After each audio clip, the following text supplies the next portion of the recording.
میں خدمت کر رہی ہے وزیر اعظم بلاول بھٹو زرداری صاحب کی قیادت میں اگلے 30 سال پاکستان میں وزیر اعظم بلاول بھٹو زرداری صاحب خدمت کریں گے اور صرف 12,000 تقریباً 20% سے کم گھر رہ گئے ہیں جو یہاں پرائیویٹ ہیں، یہاں کسی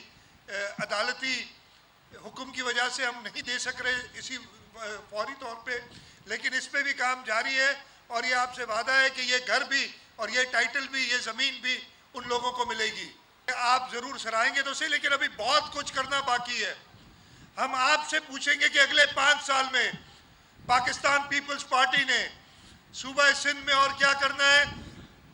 اور انشاءاللہ تعالیٰ آپ کے ووٹوں سے اور پورے پاکستان میں سندھ میں جو کام ہوا ہے اس کو دیکھتے ہوئے، اور یہ میں بڑے فخر سے کہہ سکتا ہوں، مقابلہ کر لیں، آپ جو چاہے کہیں، سندھ کے اندر پچھلے 10 سالوں میں جو کام ہوا ہے، پچھلے 15 سالوں میں، خاص طور پہ 10 سال کا میں نے اس لیے ذکر کیا کہ 8.5 سال ایسے تھے کہ وفاقی حکومت ہمارے ساتھ بالکل تعاون نہیں کر رہی تھی۔ میں بتا دوں، سیلاب پہلے بھی آئے، 1942 میں کہتے ہیں سندھ میں بہت بڑا سیلاب آیا تھا، ہماری تاریخ بتاتی ہے، 76 کا سیلاب، پھر 2010، 2094، 95، 2010، 11، 12، 20، سب سے بڑا سیلاب 2022 کا۔ پچھلے کسی سیلاب میں کسی حکومت نے یہ کوشش بھی نہیں کی ہے، اور میں خود کا حصہ رہا ہوں، 2020 میں بھی میں حکومت میں تھا، 2010، 11، 12 میں بھی، لیکن ہماری ہمت نہیں ہو رہی تھی کہ ہم گھر بنا کے دیں۔ لیکن چیئرمین بلاول بھٹو زرداری صاحب جب لوگوں کے پاس گئے، انہوں نے کہا سب سے زیادہ ڈیمانڈ، اور میں دیکھ رہا ہوں کہ سب سے زیادہ ضرورت ان غریب لوگوں کو گھروں کی ہے، اس لیے کہ اب گھر نہیں بنا سکیں گے، اور انہوں نے ہدایت دی، انہوں نے حکم کیا، ان کا لفظ یہ تھے کہ میں کچھ نہیں جانتا، آپ کسی طریقے سے یہ گھر بنا کے دیں۔ ہم نے کام شروع کیا، اللہ تعالیٰ نے مدد کی، سروے کیا، پورے سندھ میں تقریباً 21 لاکھ گھر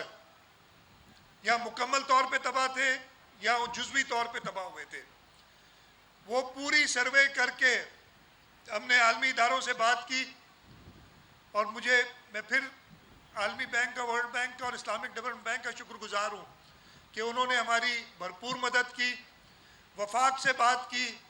اور ہم نے کہا جی سندھ حکومت جتنے پیسے ڈالے گی، 100 ارب ہم نے کہا ہم ڈالیں گے، وفاق نے کہا ہم میچ کریں گے، اور بلاول صاحب نے قومی اسمبلی میں، فیڈرل بجٹ میں اس کو یقینی بنایا کہ یہ گھر بنے، اور اللہ تعالیٰ کا شکر ہے کہ آج ہم گھوٹکی کے یہ 82,746 گھر اس کے لیے ہم ادھر آئے ہیں۔ اچھا، آخری بات بتا دوں، میری تقریر لمبی ہوگی، چیئرمین صاحب کو آپ سب سننا چاہتے ہیں کہ چیئرمین صاحب نے کہا یہ چھت کا انتظام تو چلو آپ لوگ کر رہے ہیں، لیکن یہ زمین بھی انہی لوگوں کی ہونی چاہیے جن کی چھت ہو، اور اللہ تعالیٰ کے کرم ہے ہم نے اس پہ کام کیا۔ بڑا مشکل لگ رہا تھا، میرے اپنے ساتھی، میں خود اور میرے ساتھی کہہ رہے تھے کہ ہم سے کیسے ہوگا، لیکن آج کی تقریب بتاتی ہے کہ یہ بھی ہو گیا ہے۔ ضلع گھوٹکی میں جو 82,000 گھر ہیں، ان میں تقریباً 70,000 سے زیادہ کہ ہم ارینج کر چکے ہیں، یا ان کو سندیں ملیں گی، یا ان کے اپنے مکانات ہیں، ان کی اپنی زمینیں جس میں گھر بنیں گے تو ان کی مالکی اس چھت کی بھی ہوگی اور اس زمین کی بھی ہوگی۔ سیلاب کے دوران چیئرمین صاحب خود پورے سندھ میں انہوں نے یا زمینی راستے سے یا ہوائی طور پہ پورے سندھ کا انہوں نے دورہ کیا۔ میں ہر ضلع میں کم از کم 2 بار گیا چیئرمین صاحب کی ہدایت پہ،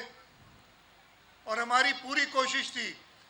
کہ اس سیلاب کی وجہ سے لوگوں کو امیڈیٹ یعنی فوری طور پہ ریسکیو کیا جائے تاکہ جانی نقصانات کم سے کم ہو، اور ان کو ریلیف دی جائے، چاہے وہ اس وقت فوڈ ریلیف تھی یا جو لوگوں کے مکان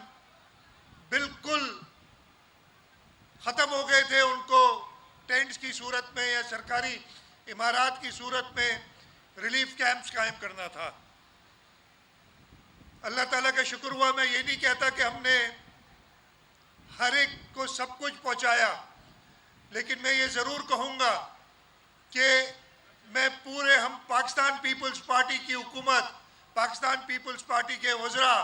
پاکستان پیپلز پارٹی کے ایم این اے اور ایم پی اے اور پاکستان پیپلز پارٹی کے ورکر ہر ایک شخص تک پہنچے ضرور اس سیلاب میں, اور تھوڑا یا بہت ان کو ریلیف ملا.